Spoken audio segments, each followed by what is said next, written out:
So the other day, we had the March for Israel in Washington, D.C.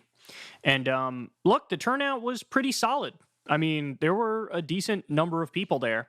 So what you're seeing here on screen is like the above the head shot, and you could see on the National Mall, and you could see that. I mean, it's tens of thousands of people. Now, the organizers claim that there were 290,000 people that showed up to this. The pro-Palestine protest the other week, they claimed it was 300,000. But, I've seen numbers all over the map. So for the pro-Palestine one, the low number was like 90,000. The high number was 300,000. I think it was somewhere in the middle of that range. It's probably around like 150,000 or so, if I had to guess. For this protest, again, they say the high number they say is 290,000. I don't think that's true. I think it's probably closer to 100,000 maybe. It's really hard to get, to get a solid number, but that's my guess based on, all the different pictures that I've seen. So I'm going to get into what they said at the rally, which is kind of disturbing because, just became, I mean, keep it real, it's just like a pro-war rally. That's what it became. It became a pro-war rally. So first, let me show you, this is an interesting tidbit that I wanted to share with you. A group called Israel on Campus Coalition gave micro grants for people to attend yesterday's March for Israel event in D.C. The Israel on Campus Coalition is funded by pro-Israel billionaires such as Bernie Marcus, founder of Home Depot, and Joan Combs, founder of WhatsApp. So, in other words, what Michael Tracy is saying here is that some of the people who were at this event were literally paid to be at this event. Is that true? Yeah, I could see it being true, but let's keep it real. It's not like, when there's probably 100,000 people there, roughly that amount.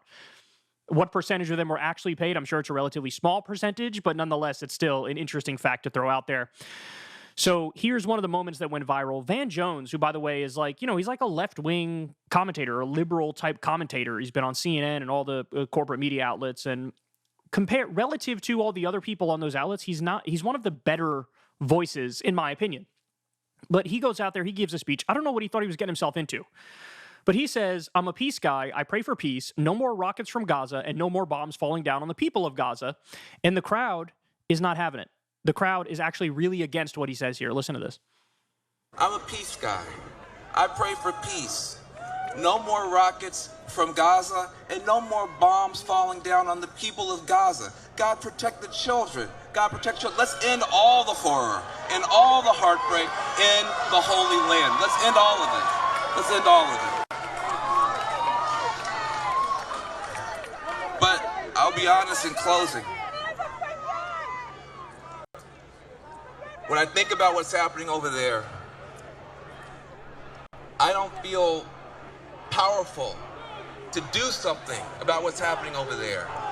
What I do feel powerful is to maybe do something about what's happening here. Let's take a stand here against anti-Jewish bigotry. Let's take a stand against Muslim. Let's take a stand here against hatred. Let's take a stand here against hatred of all kinds. I don't want... Okay, so a couple things to point out there. At one point he says, let's take a stand against anti-Jewish bigotry. Then he goes, let's take a stand against Muslims.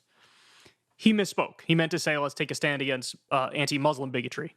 He misspoke. He was kind of, frazzled by what's happening with the audience. But yeah, what happened with the audience there is they started chanting, no ceasefire, no ceasefire, no ceasefire. And he was sort of rattled by that, and he's like, Jesus Christ. And so he misspoke a little bit. He came out later and clarified, I meant to say, let's take a stand against anti-Muslim bigotry. It's clear that that's what he was trying to say, because he goes on to say, like, let's take a stand against hate of all kinds. So it's very obvious that's what he's trying to say. But guys, this is literally not the only time that audience, that crowd, started chanting no ceasefire. It was like the crux of why these people were there. So I have more for you on that front. Here's a bunch of signs. Bomb the shit out of Hamas.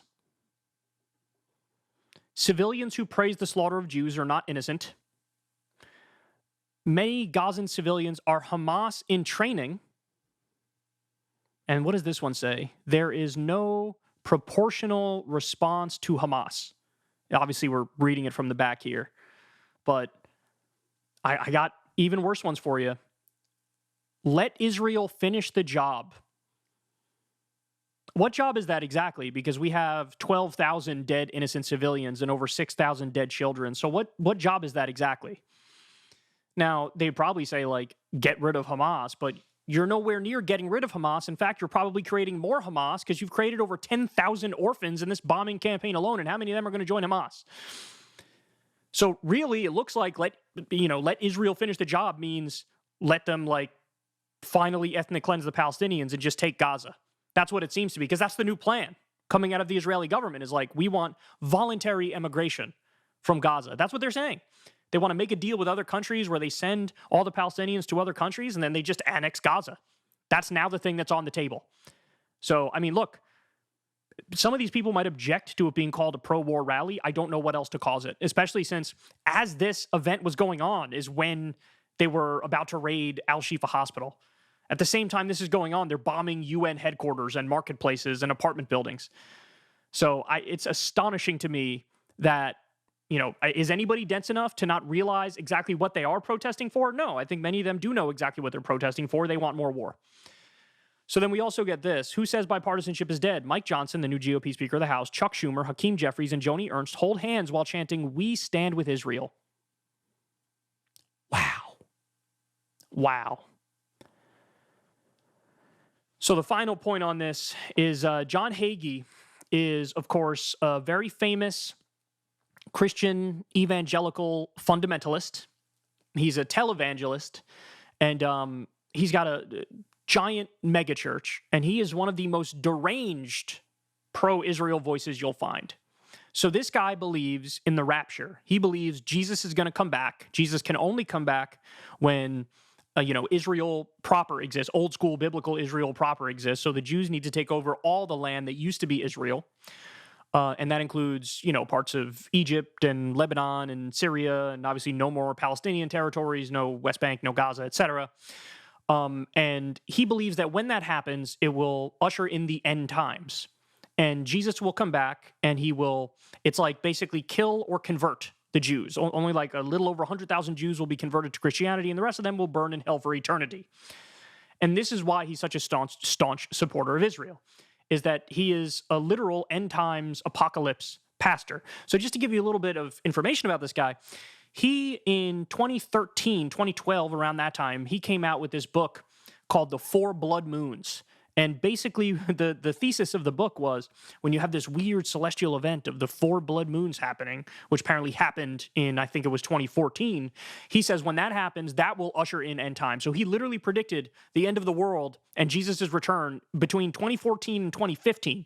And when it didn't happen, he didn't skip a beat. He still went right back out there and started doing his thing as if he didn't just get the most colossal, idiotic prediction ever wrong, dead wrong. So that's who this guy is. But people have pointed out, so he's speaking at this event with Republican politicians, Democratic politicians. He's one of the headline speakers. He spoke in like the middle of the day.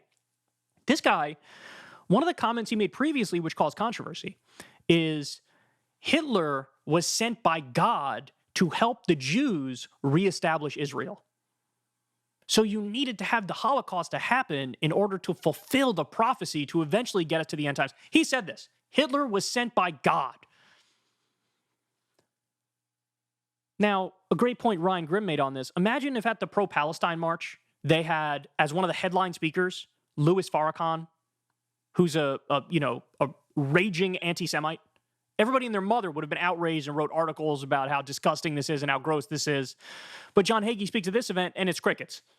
It's just some lefty shit posting on Twitter who are like pointing out the absurdity that this guy who said Hitler was sent by God is speaking at a pro-Israel march and he's, getting cheers and applause. And again, Hakeem Jeffries, Chuck Schumer, this is who you guys are in league with your position on Israel. This is who you're in league with. So you have the marrying standard corporate Democrats with end times fundamentalist evangelical Christian preachers. They're all coming together to do what? To say, fuck the Palestinians and let Israel do whatever they want. Absolutely astonishing, man. Absolutely astonishing.